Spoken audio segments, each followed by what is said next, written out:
Em 1975, ele tentou levar ao ar uma famosa novela, 75, chamada Roque Santeiro.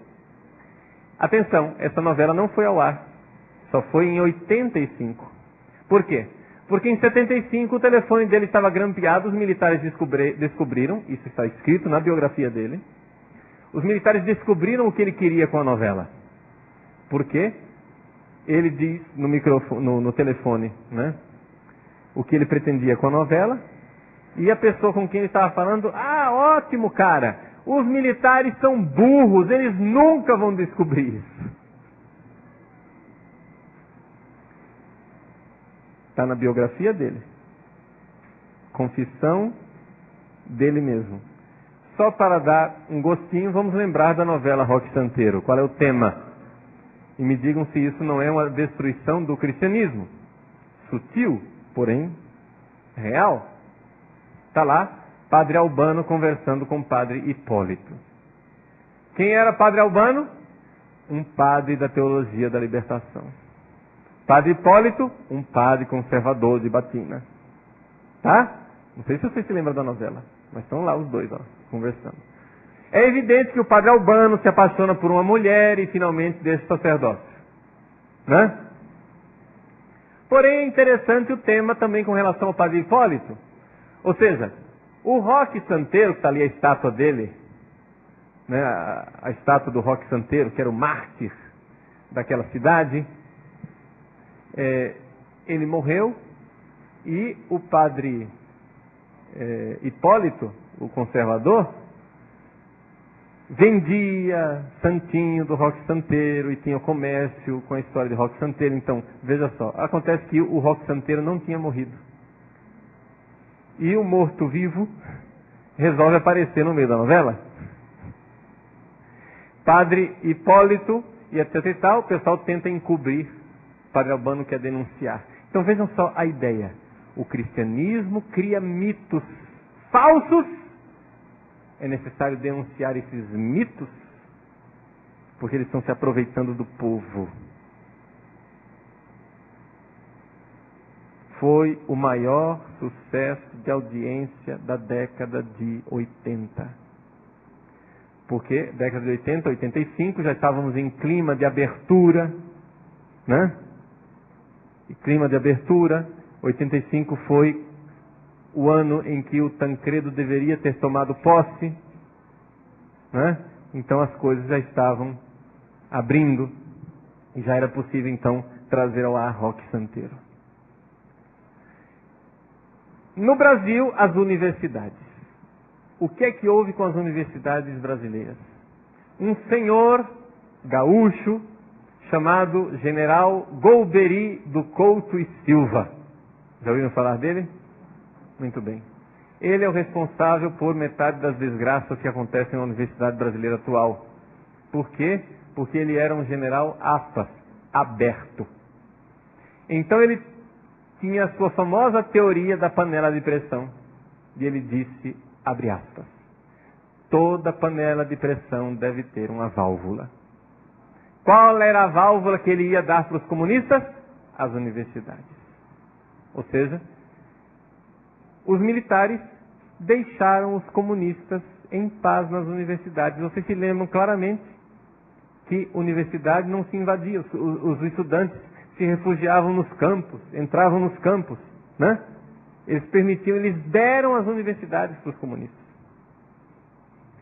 Quando um professor marxista estava em sala de aula, ele sabia muito bem que na sua sala de aula tinha pelo menos um agente secreto ouvindo as aulas dele.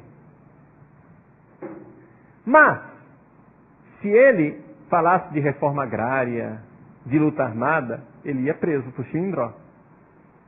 Mas se ele falasse de aborto, se ele falasse de divórcio, se ele falasse de amor livre, nem nada disso era considerado como comunismo. É ou não é verdade? Quem que acha que isso é comunismo? Tem nada a ver com marxismo. Então, deixaram acontecer. Hoje, meus senhores, hoje, as nossas universidades estão completamente desmontadas em termos de cultura cristã. É máquina anticristã, disfarçada, é claro. Ou seja, eles nunca vão denunciar a moral cristã, eles denunciam a moral burguesa. Eles nunca denunciam o cristianismo, eles denunciam o pensamento retrógrado. Eles denunciam quem é conservador, quem não é aberto, quem não está aberto para os tempos modernos e atuais. Nós vamos ter a oportunidade de ver temas interessantes que são tratados. Eu estou só aqui contando uma história. Repito, você não precisa acreditar nessa história. Vá atrás. Aconteceu então a Revolução Estudantil no mundo inteiro. Final da década de 70, aqui no Brasil também houve, foi abafada pelos militares, mas final da década de 70, Revolução Estudantil no mundo inteiro. Quem estava em Paris quando a Revolução Estudantil aconteceu? Marcuse.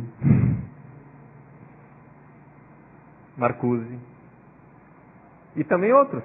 Foucault, Castoriadis e Companhia Limitada, insuflando os estudantes.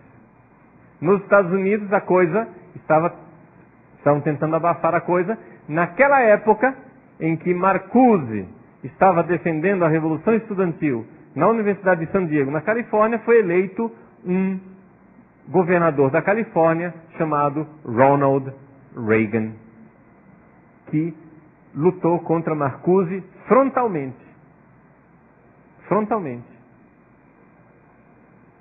Ronald Reagan é provavelmente, juntamente com o Papa João Paulo II, né, um dos homens responsáveis pela queda do comunismo.